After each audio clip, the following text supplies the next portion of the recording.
All right. So today we will be discussing test classification. So what is test classification? As I already said, test classification is something we already had experience with classification in our machine learning class and deep learning class. But let's dive in and see that. So the reference for this is our chapter 4 of our book that we are working through. If you want to learn more about that, please refer to this. As I said, our tutorial here, it's just like we cannot cover more details, but if you want to cover more details, please reach out for now. We know text is everywhere, right? We deal with text. One of the example of classification here, we see it, an email that comes into your email client is to identify whether the email is spam or non-spam, right? Or maybe social media post, you can identify a social media post as harmful or safe, right? Or you can identify a text as positive or negative, maybe for sentiment classification, right? You can identify that a text as positive or negative, right? So that's basically what we mean by text classification. If you see, for example, this is a text that comes, and this is a classifier, and this is our inbox folder, right? And this is a spam folder. So this classifier automatically, classify what is, spam, what is goes to inbox.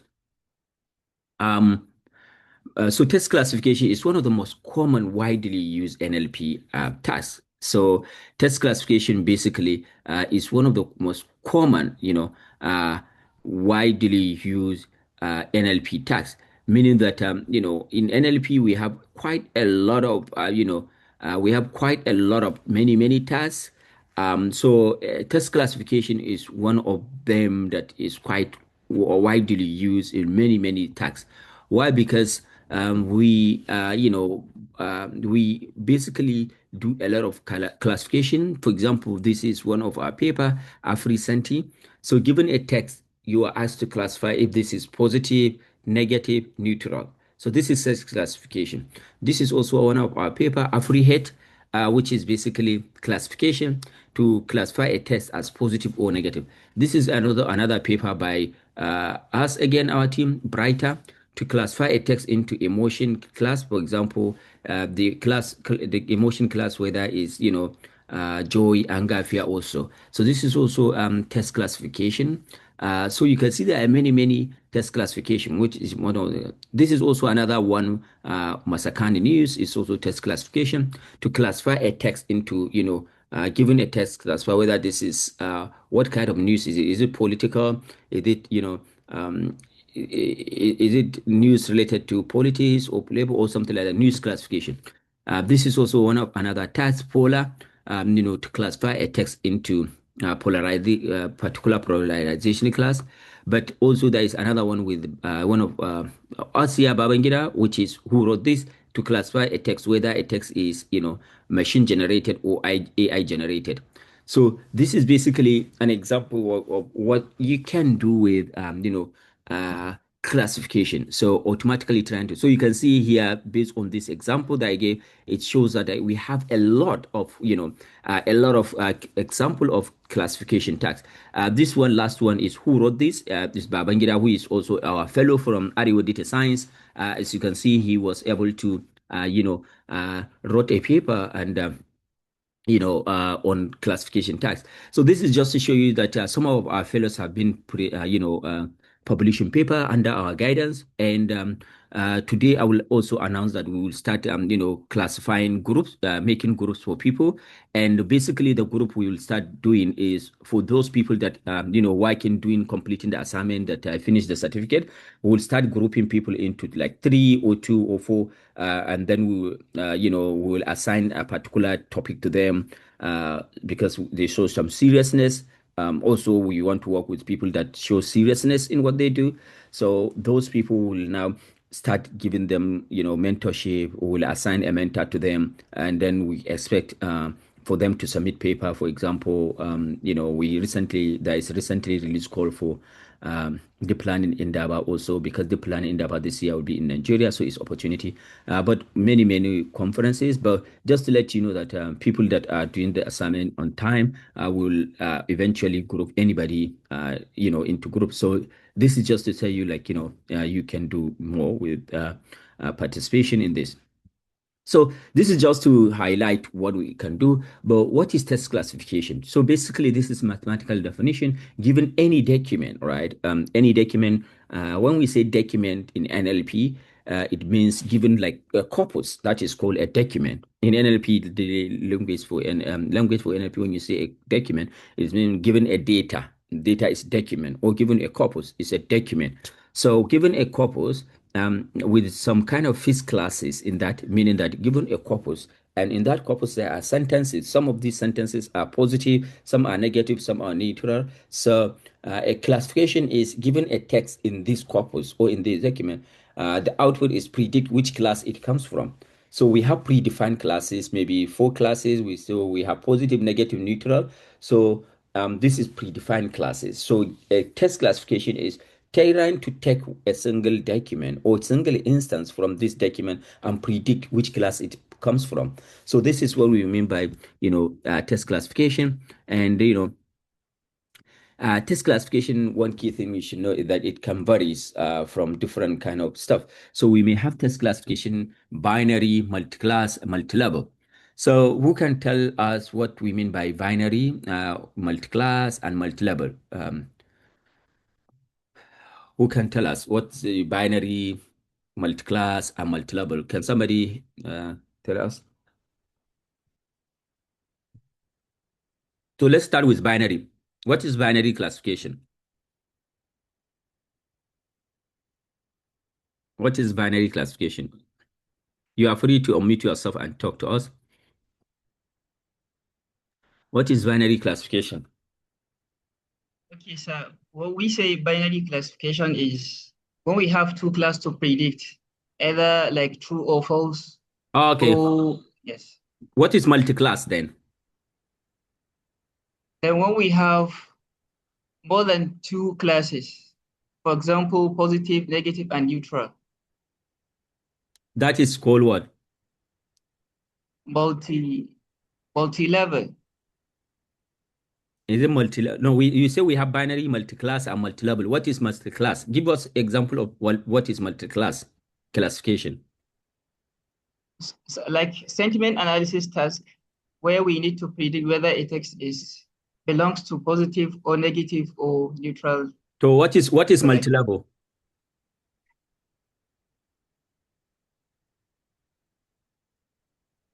What is multi-level? Um, Anybody can help us multi-level?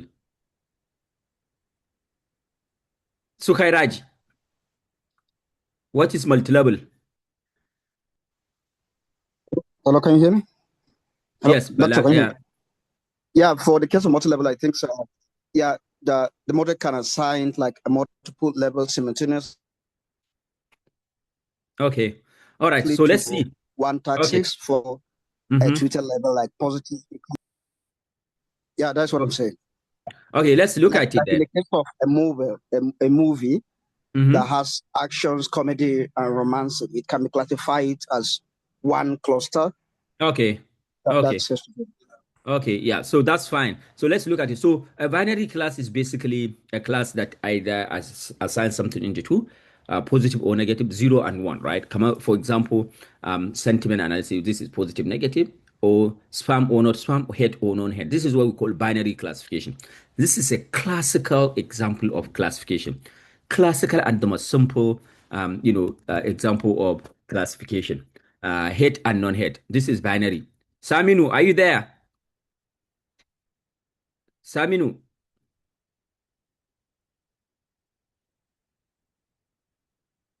Saminu. Okay, so let's move on to the next one, multi-class classification. So what is multi-class classification? Multi-class classification is, kind of classification where we can have, model select one class from more than two categories, right? And but only one level. For example, where he gave for sentiment analysis, you have positive, negative, neutral, you have three. So more than two, from more than two. If it is two, it's binary. If it is more than two classes, it's called multi-class classification. So this is what we call, um, multi-class classification. For example, here you can have a flower, you need to give it a particular class. That's called multi-class classification. But we can also have multi-level classification. So multi-level classification here, this is something that you said, a kind of text that have we can assign multiple level to a single text, multiple level to a single text. So, for example, even emotion, we can have a text that is actually we can assign it different. Where is this that we did here? Let me see this.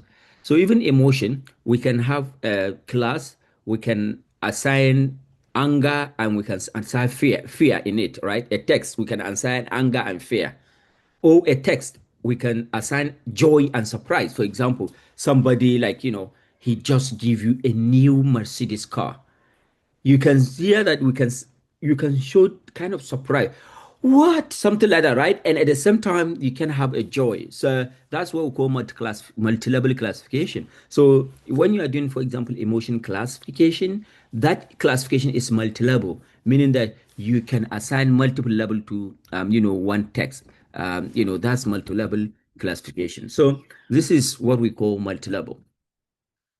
Now we have seen different kind of classification, but how do we do this classification? That's the next question. We now have seen different kind of classification, binary, multi-class, multi-level. How do we do classification? So there are a couple of ways to do a classification. One of them is rule-based, right? Rule-based method. What do you mean by rule-based method? So a rule-based is basically a method that use some rules.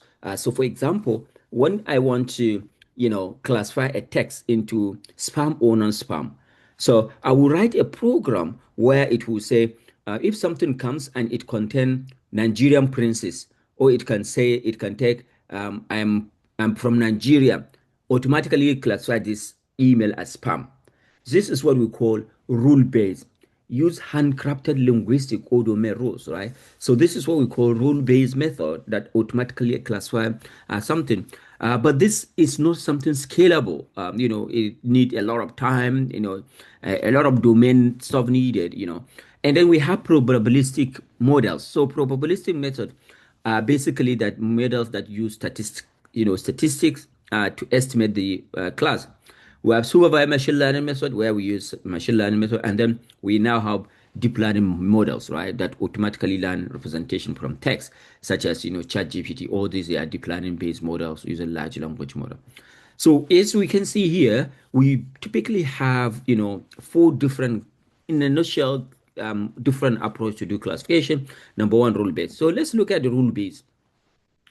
So rule-based basically use crafted rules, keyword. The one I said build keywords is that you can craft a classifier for rule-based, for spam and not spam. As I said, whenever an email comes, I'm Princess from Nigeria, block that one as spam. Whenever an email says, and I inherited money and my father is, king, block that email. So you need to come up with many, many possible keywords, right? That whenever the classifier see it, it will automatically classify it. So this is what we call rule-based classification.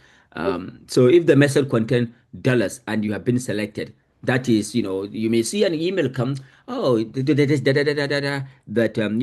you have been selected, among the whatsoever, and, so that's, you can classify that as, spam. And whenever you see an email come with Nigeria in it and there is Prince, so classify this email as spam because we have princes from Nigeria. We have millions of princes from Nigeria, that their money is stuck in New Zealand, and they want to get their money out, right? So all these things, we can automatically classify them as spam. This is what we call rule-based method. And in particular, this rule-based method, anybody can tell us why some of the issue or problem with this rule-based method? Anybody can tell us what is the disadvantage of rule-based method? Yep. Yes, one of the problem with the rule base is it will not cover some instances that are not given in the rules.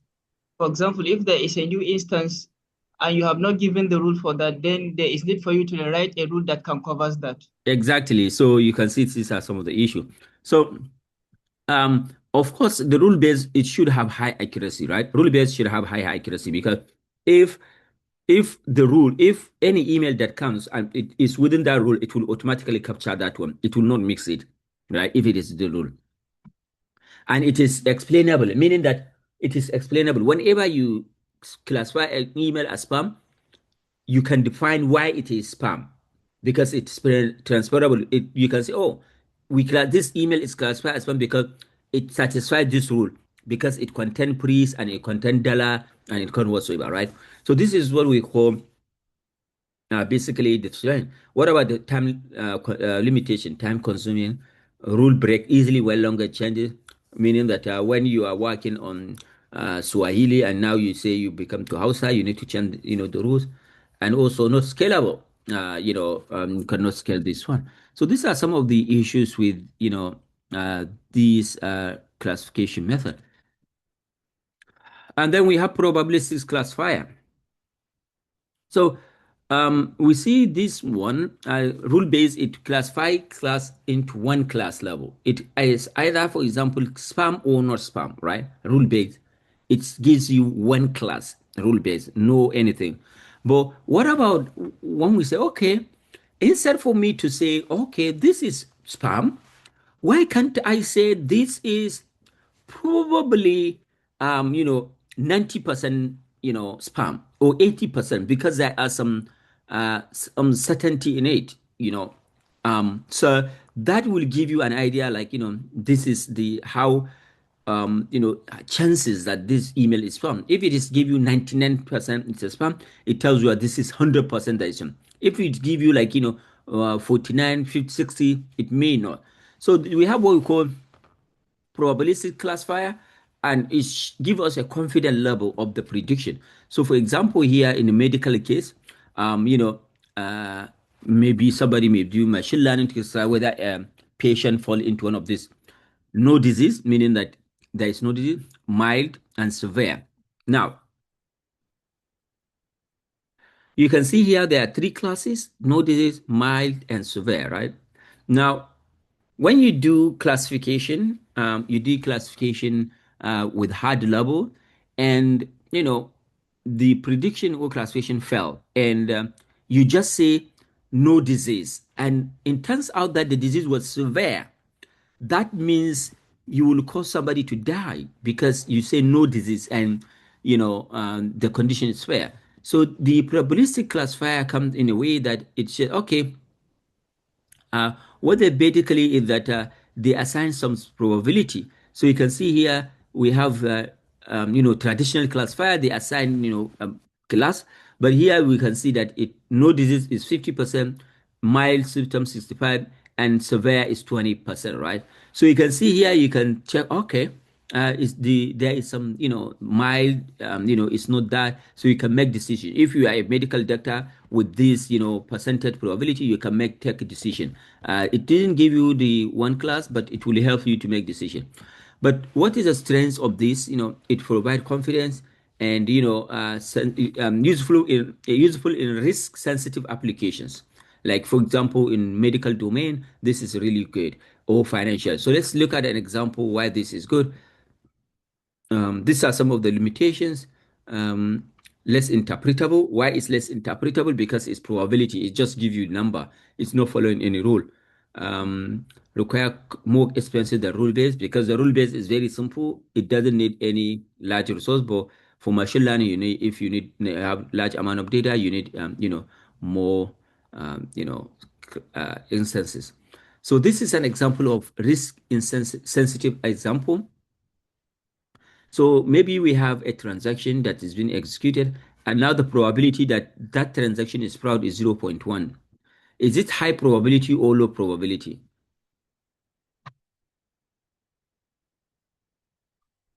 Low probability. Is it high probability or low? 0.1. It's low, doctor. So it's Yeah. relatively low because high probability is when we have 0.567. Yes, but in transaction, even this is low, 0.1.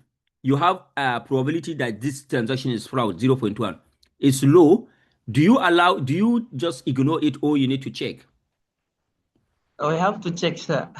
Yeah, so this is instance, even though like, the transaction is not, didn't say, the model didn't say this is, if it is classification, the rule base, it will just say that this is not proud, this is not proud, and you just pass. But in risk sensitive areas such as, uh, medical domain, financial domain, uh, even small percentage of probability will help you. So if you say this person patient, for example, there is 0.1 percentage, 0.1 probability or 0.2 probability he has a cancer, you cannot just ignore this. You need to carry out more experiment, carry out more tests to confirm or to rule out. So this is, you can see, prevent large financial loss. So if they they ignore this one, they will lose money. So this is just to tell you why probabilistic classifier. This is also for in the medical domain.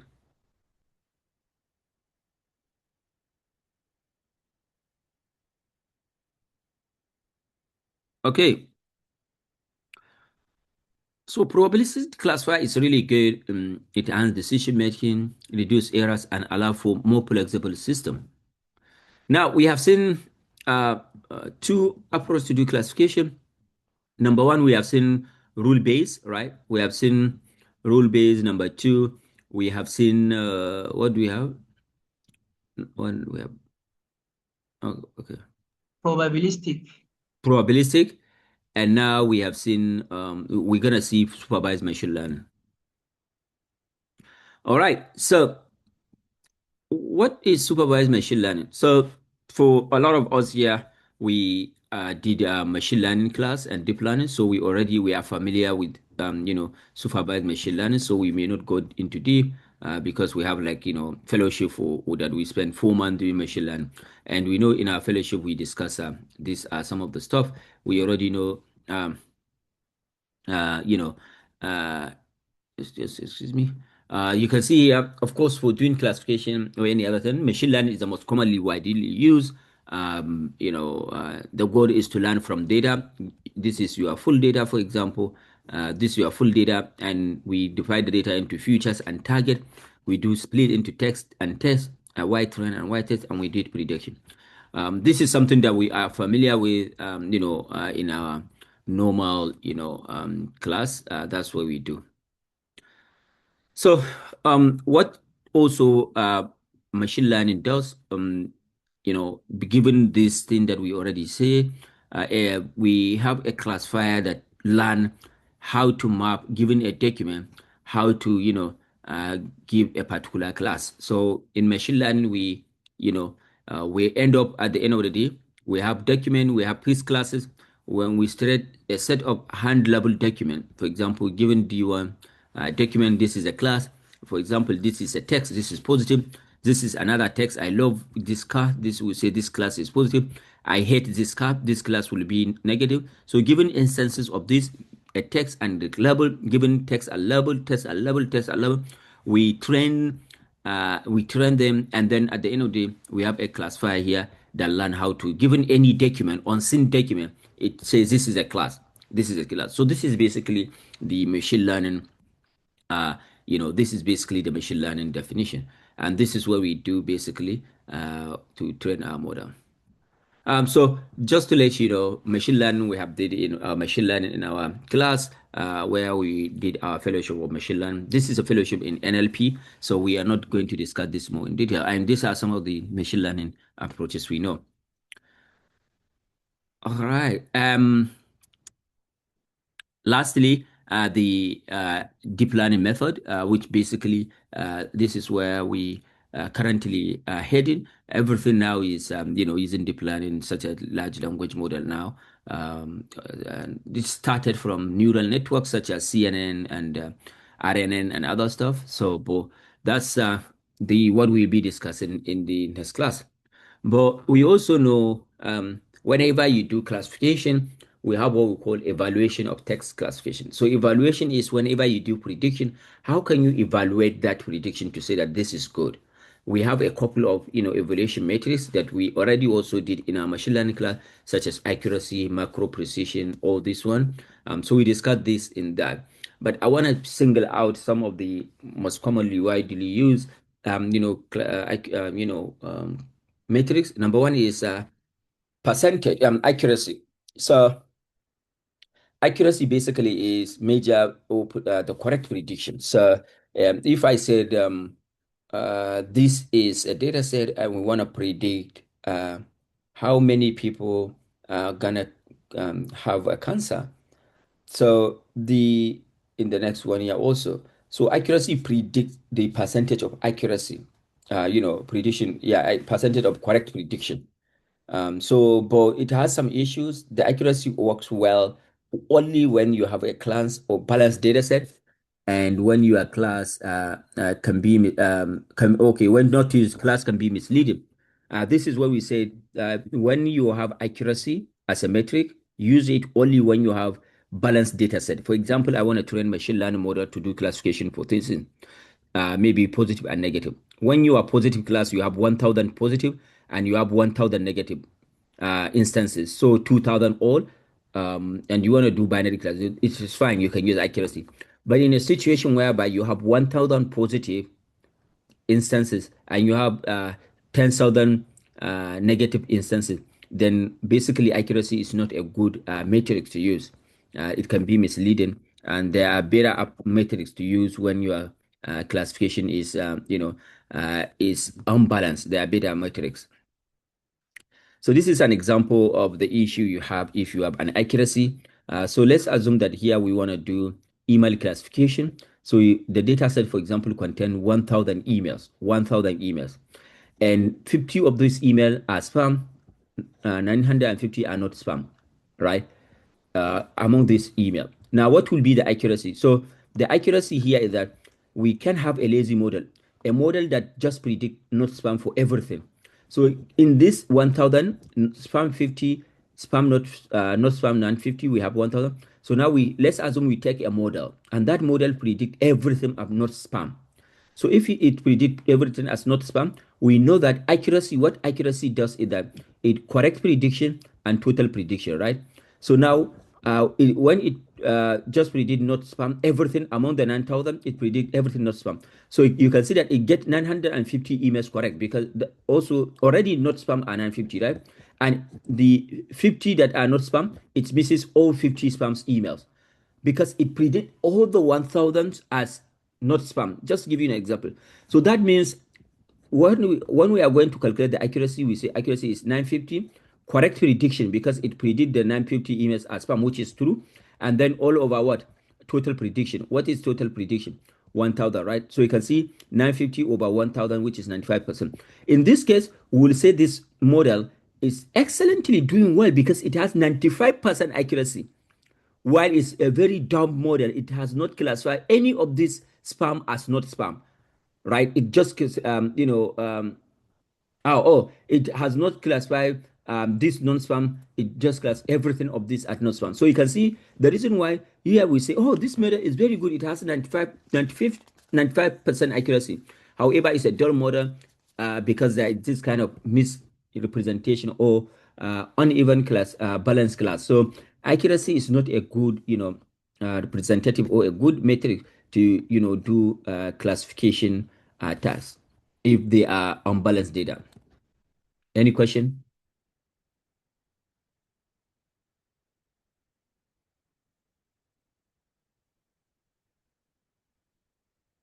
All right, so let's continue. Oh, this is what we already discussed. Common metric, good for balanced data set, not reliable for imbalance. We have precision. All this one we discussed in our machine learning class. We also have weighted F1. So weighted F1 account for classification good when data set is imbalanced.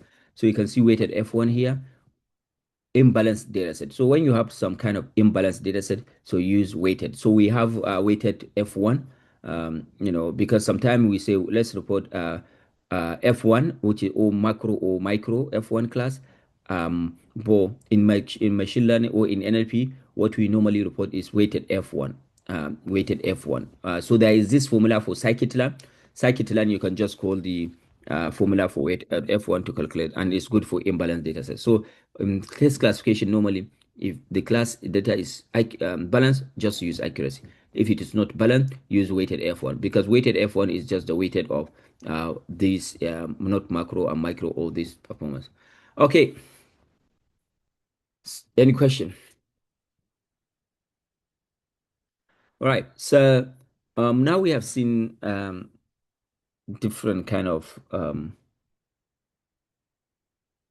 the stuff. Let's move to the next one. Evaluation of text message, test classification. So as we know already in our machine learning class that when we do evaluation, we do evaluate on unseen data. So we typically divide our data set into three classes, into training set, development set, and test set, right? So this is three classes that we divide our data set: training set, dev set, and test set. In our training set, we take our data to train the model, right? Learn the model parameter from label text, because you learn the model you train. Dev set, or what we do is that it helps you to do fine tuning, hyperparameter fine tuning, and choose which model is good. Then finally, we have tested that we use only once. So when you are trying to train your model, don't at all in any way try your model to see your test data set. Only take your training set and development set and train your model. When you finish everything, then you try your model on test data set. So this is basically what we mean by test set split. And somebody say, how can I split the data? Do I say 70, 10, 20, something like it? Depends basically on the size of your data. If you say, for example, you have 10,000 data point, so when you have even 20%, it will be like huge amount of 10,000, right? So it depends on the amount of data. So, but this is how you divide your data set to do training. So this is the example of training set, where I said the training set is used, the model used to learn model parameters. So you train the model on this training data, and the model basically, while training, can understand everything, right? So this is what we call training set. Teach the model the statistical regularities of the language type. So training approach basically teach the model that this is what it is, this is what it does. And then the next one is development phase, is used for hyperparameter tuning. So obviously we know that when we are training a model, we sometimes change the learning rate, the model size, everything. So when you are doing this, you cannot do this tuning on your data set. No, don't tune your model on your test data. Tune your model only on development phase, on development set. So some people will say, okay, when I'm dividing my data set, I will create something like 70 for training data set, 10 for development set, and 20 for test set. So among all the three, the dev set is the smallest, the training set is the highest, and then followed by test set. So test set is a final thing that you're gonna use. Test set must be used only once for final evaluation, nothing more. Yes, just try to train your model, evaluate it on development phase. Iterate like that. Keep iterating until you have a very good model and you satisfy with that model. When you are satisfied with that model, then you make the final prediction on test data set. The reason why is that when you are making involve the model in the data set, the test data set, there might be some bias with the model. So that is it. Okay, the reason why we don't want to test on test data is that there is what we call test leakage, meaning that whenever you do this prediction on test data, you may be able to leak some information to the model.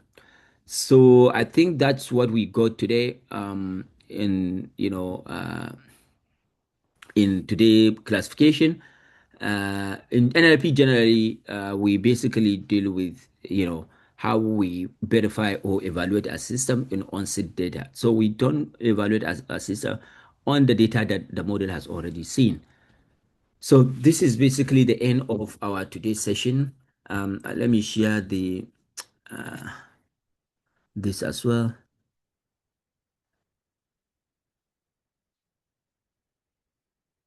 Okay, so just to remind you that, as I said, today's session is very classification is very small, but we do have introduction to PyTorch. Please look into this. But also, we are going to have the practical session for this introduction to PyTorch. We're gonna have practical session, and the practical session, I think, Lukman, when is going to be this practical session?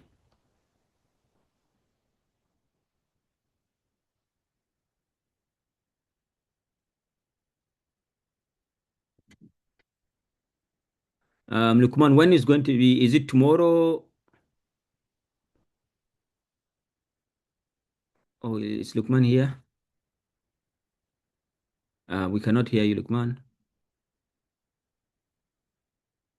Oh, okay, let me see.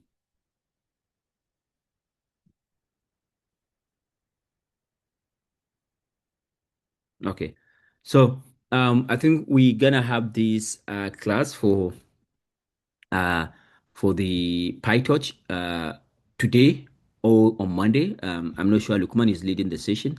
So today, 8 p.m. or on Monday, 8 p.m., we're going to have the tutorial on, PyTorch.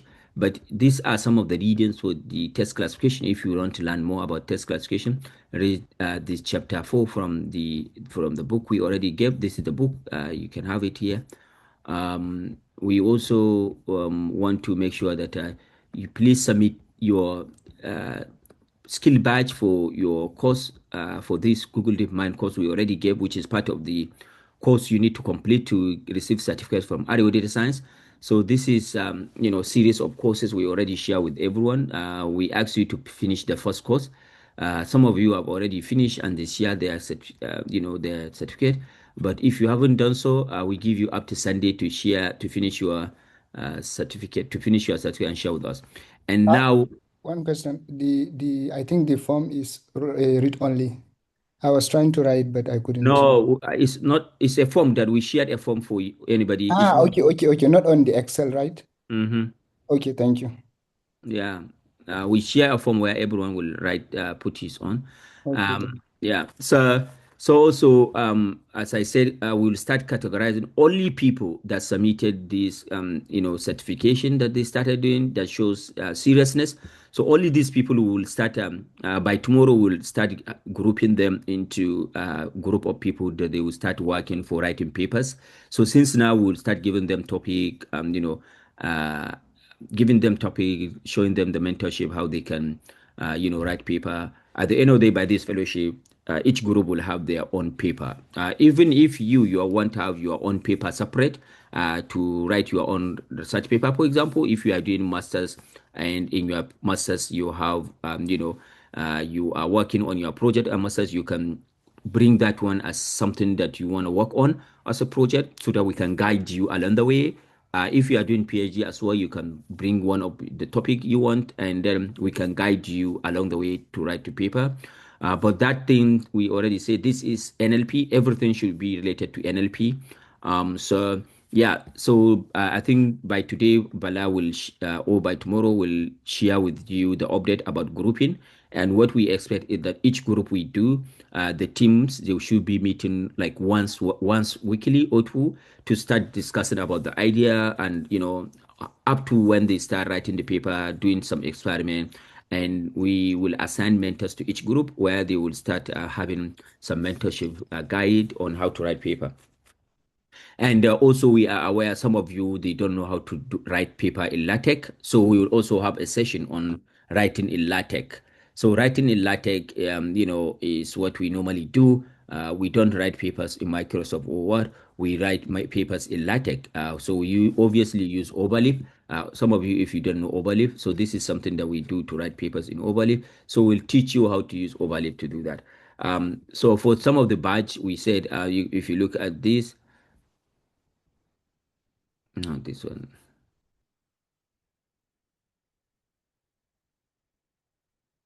Anyway, okay. So let me stop here, and if there is any question, Sir, yes. please can you postpone the group into next week Sunday? Why? Put the number of people that submitted their badge. I see that they are just 12. Okay, so maybe we can leave it to, but we may have another requirement to complete another batch by next week. So, but we can extend that to be next week. But even if we give another batch, another assignment, people must now submit 2 batches. Anyway, we can consider that. Thank you. Any question? So for people that just joined, we have already moved far. Look at the GitHub. We have the session, first session. We have the link. The second session, we have the link for the YouTube, so you can catch up. But if you are missing then you will definitely we'll soon close. There is for anyone to join. We'll soon close. So do reach out to Balas in the Discord so that he can add you in the team. Yes. So about the practical, I can see that Lukman is available now. Hey, Lukman.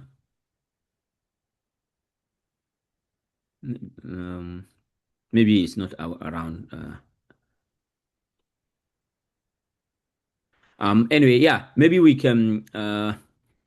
I'm not sure because I spoke with Lukman today. He said he can do the practical today, 8 p.m. or we can do by Monday. But I think it's okay. We can do it today. I would talk to him and then we can join the practical class for the PyTorch today by 8 p.m. So you can have your class today. So what we normally do is that if you look at our GitHub repository, for each session, we have practical sessions. So the plan is for, at this point, we do like 2 to 3, we do our theory class presentation, and by 8 in the night, we do the walkthrough for the practical class. So the walkthrough for the practical class today will be starting to look at the PyTorch, introduction to PyTorch. This is something that we have already did because we did our fellowship of deep learning with PyTorch. So it's just like kind of a preparation for people that don't know PyTorch, just to refresh them how the PyTorch works and everything. So you guys also need to look at the repository. You start running the code, learn everything, and then when it comes, it can be just a preparation. All right. So thank you everyone for joining. Any question?